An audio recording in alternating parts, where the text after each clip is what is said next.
ጥሩ ህይወት እንዴት ነው የምገነባው ብላችሁ እስከዛሬ ድረስ ጠይቃችሁ ከሆነ መልሱንም ለማወቅ የተቸገራችሁ ሰዎች ካላችሁ ዛሬ መልሱን የምንመለከት ይሆናል። ሳይንስ በዚህ ዙሪያ ምን ይላል የሚለውን ነገር እንመለከታለን። አብዛኞቻችን መልስ እናገኝለታለን፣ ነገር ግን መልሶቻችን ብዙ ጊዜ የኦፖዚት የሚባሉ ወይንም ደግሞ ተቃራኒ የሚባሉ ናቸው። ስለዚህ እሱን ማስተካከል ይሆናል ስራችን ማለት ነው።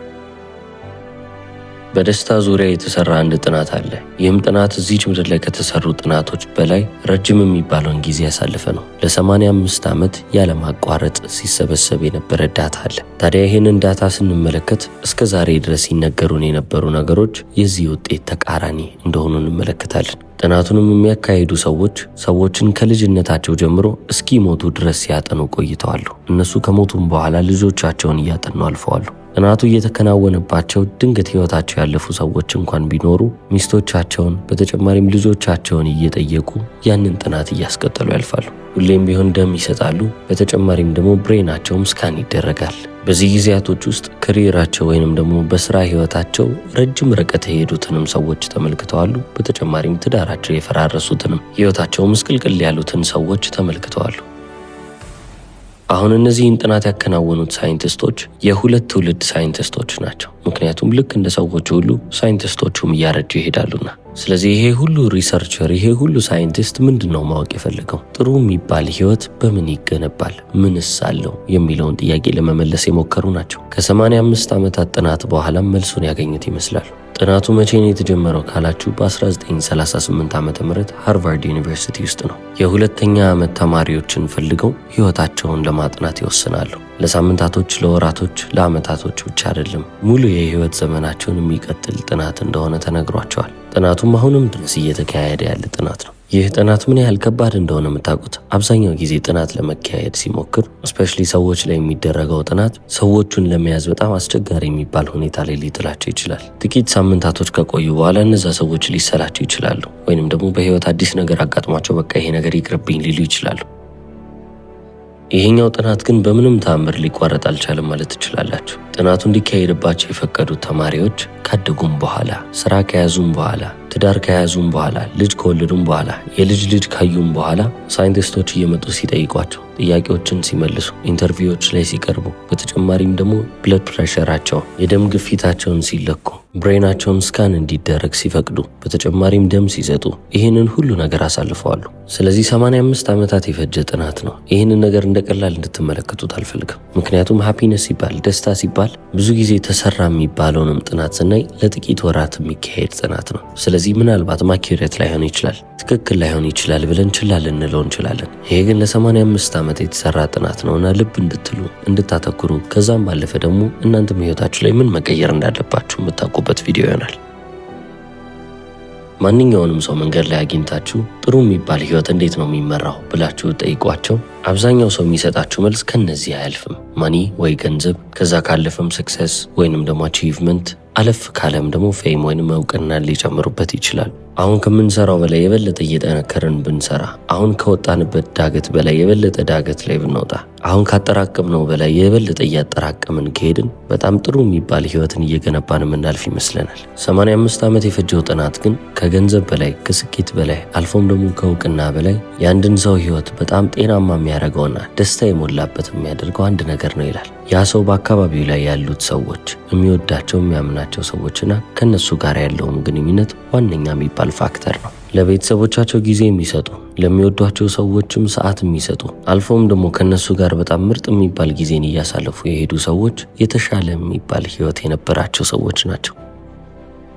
በየትኛውም የህይወታቸው ክፍልም እድገትን እየተመለከቱ የመጡ ናቸው። የበለጠ ጤናማ ሆኑ፣ የተሻለ የሚባል ህይወትን መኖር የሚችሉ ሆኑ፣ ደስታንም በመንገዳቸው ላይ ማግኘት የቻሉ ሰዎች ሆነዋል። ስኬትን ለማግኘት ወይንም ደግሞ ብዙ ነገርን አቺቭ ለማድረግ ብለው ግን ቤተሰቦቻቸውን፣ ግንኙነቶቻቸውን፣ ሪሌሽንሺፖቻቸውን የወረወሩ ሰዎች ተቃራኒ የሚባል ሪፖርትን ሊያቀርቡ ነው የቻሉት። ደስታ በህይወታቸው ውስጥ አልነበረም ማለት ይቻላል። ጥሩ የሚባል ህይወት የሚገነባው በምን ላይ ነው ካላችሁ በጥሩ ግንኙነቶች ላይ ነው። ብቻችሁን መሆን ወይንም ብቸኝነት ብለን የምናስበውም ነገር መጥፎ ነው ብለን ልናስብ እንችላለን። ግን ከዛም በላይ ይሆናል። እንደ ገዳይ በሽታ ልትቆጥሩት ትችላላችሁ። ሰዎችን መራቅ ፈልጋችሁ የምትርቁበት መንገድ ሶሊቲዩድ ሊባል ይችላል። ከራሳችሁ ጋር ጊዜን ለማሳለፍ ፈልጋችሁ ነው። እሱ ጋር ምንም ችግር የለውም። ነገር ግን ሰው ፈልጋችሁ ሰው የምታጡ አይነት ሰዎች ከሆናችሁ፣ ማንም የቅርብ የምትሉት ሰው የማይኖራችሁ ከሆነ ትልቅ የሚባል በሽታ ነው። ሳይንቲስቶች እንደሚናገሩት ከሆነ በቀን ውስጥ 15 ሲጋራ እንደማጨስ ያህል አደገኛ ነው ይላሉ።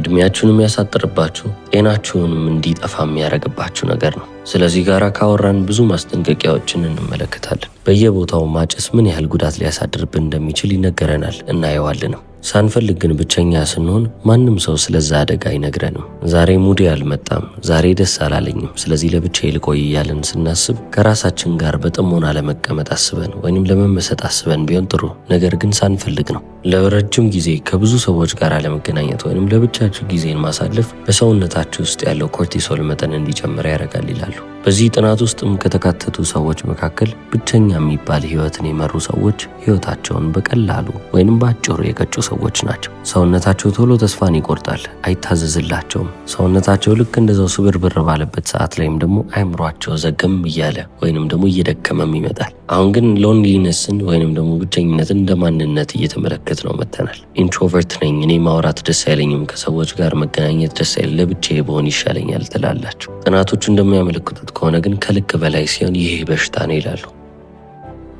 በጎልማሳ እድሜያቸው ላይ ሰው የለኝም ብለው የተናገሩትና ለጥናቱ እንዲመዘገብላቸው ያስረከቡ ሰዎች እንዳለ ተለቅ ያለ እድሜ ላይ ሲደርሱ 50ዎቹና 60ዎቹ እድሜያቸው ላይ ሲገቡ ምን ያህል በህይወታቸው ውስጥ ብዙ ችግርን እንደተመለከቱ ጥናቱ ሊያመሳክር ችሏል። የጤና መቃወስ ዋነኛውና አንደኛው ነገር ነው። ብዙ ሰው ለጤናው ለማሰብ ሲሞክር ምንድን ነው የሚያደርገው? ካሁኑ ምበላውን ልጠንቀቅ፣ ኮሌስትሮል ከፍ እንዳይል፣ ዩሪክ አሲዴንም ደግሞ ብመለከተው ጥሩ ነው እያሉ ብዙ ሰዎች ጤናቸው ላይ ያስባሉ። ነገር ግን በ50 ዓመታችሁ ከሰዎች ጋር ያላችሁ ግንኙነት በ70 ዓመታችሁ ለሚኖራችሁ ህይወት ትልቅ የሚባለውን ኢንፍሉዌንስ ወይንም ተጽዕኖ ያሳድራል። ከኮሌስትሮል እና ከዩሪክ አሲድ በላይ ደም ግፊቴን ወይንም ደግሞ ስኳሬን እስቲ ልየው ብላችሁ እናንተ ታስባላችሁ። ሳይንቲስቶቹ ግን እያሉ ያሉት ከሰዎች ጋር ያላችሁ ግንኙነት የጤናችሁን ሁኔታ፣ የእድሜያችሁን ሁኔታ ይወስናሉ ነው።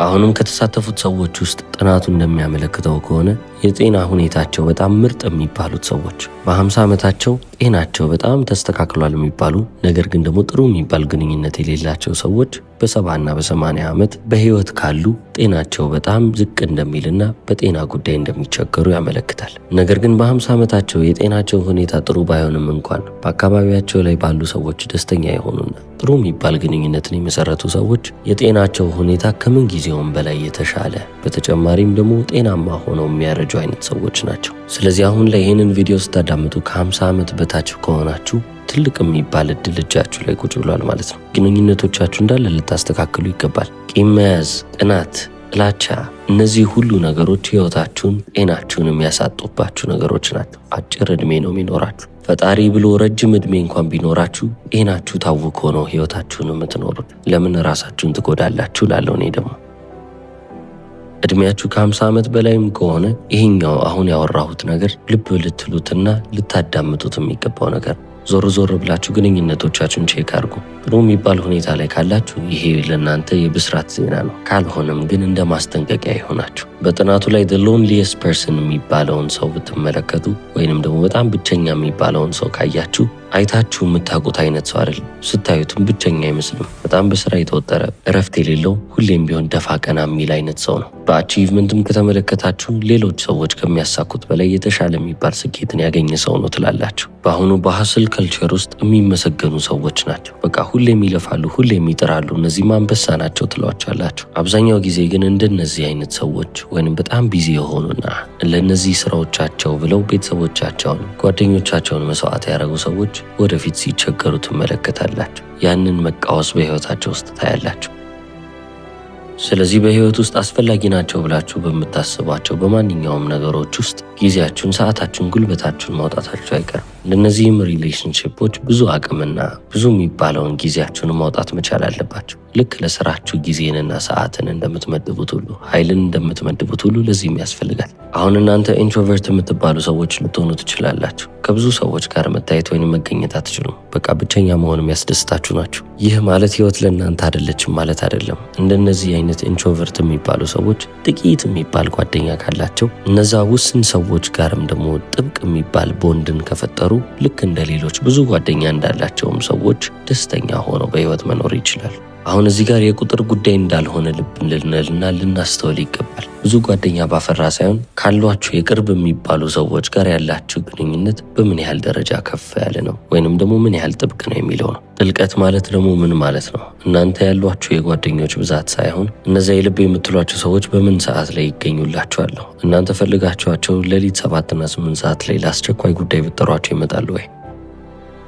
በተጨማሪም ደግሞ ከነሱ ጋር ያላችሁ ቦንድ ወይንም ደግሞ ጥብቀት ምን ያህል ደረጃ ላይ ደርሷል? የምርት ተዋወቃላችሁ ወይስ ደግሞ አንድ ላይ መዋል ስላለባችሁ ብቻ ነው እየዋላችሁ ያላችሁት? ጥናቱም የሚያመለክተው ይህን ነው። ከኳንቲቲ በላይ ወይንም ከብዛት በላይ ኳሊቲ ይሻላል፣ ጥራት ይሻላል ይላል። ስለዚህ ኢንትሮቨርት ከሆናችሁ ወይንም ደግሞ ከብዙ ሰዎች ጋር መገኘት የማትፈልጉ አይነት ሰዎች ከሆናችሁ ግዴታ ያንን ማድረግ አለባችሁ እየተባላችሁ አይደለም። ነገር ግን ካሏችሁ የቅርብ ሰዎች ጋር ያሏችሁን ግንኙነቶች ልታስተካክሉ፣ እዛ ግንኙነት ላይም ደግሞ ኢንቨስት ልታደርጉ ይገባል ነው እያልን ያለ ነው። ጠንካራ የሚባል ትዳር ብዙ የሚባሉ ጓደኞችን ከመያዝ በጣም የተሻለ።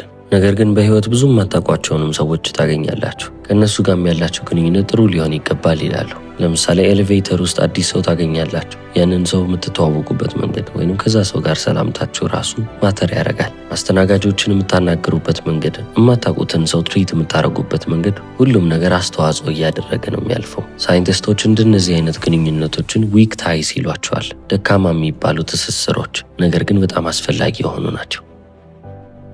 ታዲያ አሁን እነዚህ ዊክ ታይዝ የተባሉት በምን መንገድ ሊረዷችሁ ይችላሉ? እንዴትስ ሊያሻሽሉኝ ይችላሉ ካላችሁ ሰንስ ኦፍ ቢሎንጊንግ ይሰጧችኋል ይላሉ። ቢያንስ እዚህ ቦታ ላይ ያለው ለዚህ ማህበረሰብ የሆነች ነገር አድርጌያለሁ፣ እቺን አስተዋጽኦ አረግኩ ብላችሁ እንድታስቡና አንድ አካል እንደሆናችሁ እንዲሰማችሁ ያደርጋችኋል። ዲፕ የሚባሉት ቦንዶች ወይንም ከቅርብ ጓደኞቻችሁ ጋር ያላችሁ ግንኙነት ግን በመተዋወቅ ውስጥ ወይንም ደግሞ እሱ ምን ያህል ያገኛል፣ እሷ ምን ያህል ታውቀኛለች የሚለው ላይ ያጠነጠነ ነው። ፍርሃቶቻችሁ፣ ጥንካሬዎቻችሁ፣ ድክመቶቻችሁ እንዳለ የሚታዩባቸው ቦታዎች ዲፕ የሚባለው ሪሌሽንሽፕ ወይንም ዲፕ የሚባለው ግንኙነቶች ውስጥ ነው። ሳይንቲስቶቹ ግን ዊክ ታይዝ ብለው የጠሯቸው እነዚህ ለማህበረሰብ ውስጥ የምታደርጉት ነገር እናንተ አንድ አባል እንደሆናችሁ ማሰባችሁና በዛም ሀሳብ ውስጥ የሚሰማችሁን ስሜት ያመለክታል። ለዚህ ነው እነዚህ አይነት ዊክ ታይዝ የሚባሉት ግንኙነቶች የሚያስፈልጓችሁ። በቤት ውስጥ እሰራለሁ ብላችሁ ቁጭ ልትሉ ትችላላችሁ። ምግብም ለመብላት አልወጣም እዚሁ አስመጣለሁ ትላላችሁ። ሰውም ለመታወቅ እጮኛም ለማግኘት መውጣት አይጠበቅብኝም፣ ቁጭ ብዬ እዚህ ኢንስታግራም ላይ ወይንም ስናፕቻት ላይ ፈልጋለሁ ልትሉ ትችላላችሁ። እነዚህ ነገሮች እንዳለ እናንተን ዲስከኔክትም እያደረጉ መሄዱ ናቸው። ብዙ ሰዎችን እያወቅኩበት ነው ብላችሁ ብታስቡም እንኳን ምንም የሚጠቅም አይነት ግንኙነት እያተረፋችሁበት አይደለም። ስለዚህ ጤናችሁን ጠብቃችሁ ረጅም ዕድሜን መኖር የምትፈልጉ ከሆነ ኮሚኒቲ ወይም ማህበረሰብ የሚባለውን ሀሳብ በደንብ አድርጋችሁ ልትቀበሉ ይገባል። በማህበረሰብ ውስጥ አንዱ አካል ሆናችሁ መንቀሳቀስ አለባችሁ ማለት ነው። ኮኔክት ልታደርጉ ወይንም ከሰዎች ጋር ጥብቅ የሚባል ግንኙነት ሊኖራችሁ ይገባል። ቢያንስ የቅርብ ከምትሏቸው ሰዎች ጋር፣ የቅርብ ካልሆኑት ጋር ማንኛውም አይነት ቀለል የተባሉ ሰላምታዎች ወይንም ደግሞ ኢንተራክሽኖች ብቻ በቂ ናቸው። በራቸውን ራሳቸው ላይ ዘግተው በቤታቸው ውስጥ ከሚኖሩ ሰዎች ከጎረቤታቸው ጋር የሚገናኙትን፣ አንድ ላይ ወደ ቸርች ወይንም ወደ መስጊድ የሚሄዱትን ወይንም ደግሞ ብዙ ጊዜ እቁብም እድርም የሚያገናኛቸው ሰዎች የተሻለ የሚባልንና ጤናማ የሚባልን ህይወት ሲኖሩ እንመለከታለን። ኮኔክሽን ለሰው ልጅ በጣም አስፈላጊ ነገር ነው። ስለዚህ አሁን ካላችሁ ጓደኞች በላይ ተጨማሪ ያስፈልጓቸዋል ወይንም ደግሞ አሁን ካሏችሁ ግንኙነቶች በላይ ጨምሩ እያልኩ አይደለም። ነገር ግን ያሏችሁን ቢያንስ በደንብ አጣጥሙ ነው። በእያንዳንዱ ሞመንት ላይ ፕሬዘንት መሆንን ልመዱ። ሀሳባችሁ ወደ ኋላ አሊያም ደግሞ ወደፊት አይውሰዳችሁ። እዛው ጊዜውን እያጣጣማችሁ ማለፍን ትለምዳላችሁ። ታዲያ አሁን ሳይንቲስቶቹ ምን ያህል አስፈላጊ እንደሆኑ ነግረውናል። ታዲያ እንዴት ልተግብረው ካላችሁ ሶሻል ፊትነስ የሚባልን ነገር ይነግሩናል። ልክ እንደ ፊዚካል ፊትነስ ጂም ውስጥ አንድ ቀን ገብታችሁ ስለሰራችሁ እኔ ጥሩ አቋም ላይ ያለው ሰው ነኝ ብላችሁ የፈለጋችሁትን ነገር እየበላችሁ እድሜ ልካችሁን ከጂም መራቅ የለባችሁ። በሽታን ብቻ ነው የምታተርፉት። ስለዚህ ሶሻል ፊትነስም ልክ እንደዚህ ነው። በየቀኑ ልታደርጉትና ልተገብሩት፣ በየቀኑ ባደረጋችሁትም ቁጥር እድገት የምታዩበት ነገር ነው። ብዙ ጊዜ ጂም አዘውትራችሁ በወጥነት የምትሄዱ ከሆነ የሆነ ሰዓት ላይ ካቆማችሁት 2-3 ወር ከጂም ከራቃችሁ የሰራችሁት ነገር እንዳለ ይጠፋል። ለውጡንም ደግሞ ታጡታላችሁ። ልክ እንደዛው ሁሉ ሶሻል ፊትነስም ደግሞ ያንን ኮንሲስተንሲ ይጠይቃል። ሊቋረጥ አይገባም። ሪሌሽንሺፕ የሚባለው ነገር፣ ግንኙነት የሚባለው ነገር መዳረሻ ወይንም ደግሞ ደስቲኔሽን አይደለም። ሜንቴን እያረጋችሁ ወይንም ሰስቴን እያረጋችሁ የምታስቀጥሉት ነገር ነው። እናንተ ያንን ነገር ማስቀጠል መቻል ይጠበቅባቸዋል። ማቆሚያ የለውም። ለጤናችን ስንል ብዙ ነገሮች እናረጋለን አይደለ? ወተን እንሮጣለን፣ ወክ እናረጋለን፣ ወደ ሆዳችን የምናስገባውን ምግብ እንመለከታለን፣ እንጾማለን። እነዚህ ሁሉ ነገሮች ለጤና የሚደረጉ ነገሮች ከሆኑ ለሶሻል ላይፋችሁም ደግሞ ለማህበራዊ ህይወታችሁም ደግሞ ይህን ያህል ኤፈርት ልታስገቡ ይገባል። ስራ የሚጠይቅ ነገር ነው። ስራም ያስፈልገዋል። ከተሰራ ደግሞ ብዙ ውጤት ይገኝበታል። ውጤቱን እንደዚህ ተመልክታችሁ እንደ ገንዘብ ልትቆጥሩት ላትችሉ ትችላላችሁ። ነገር ግን ህይወታችሁን በእጅጉ ከፍ የሚያደርግላችሁና ጤናማ የሚያደርጋችሁ ነገር ይሆናል። ይህንን ቪዲዮ እስከ መጨረሻው ስለተከታተላችሁ አመሰግናለሁ። ቻው።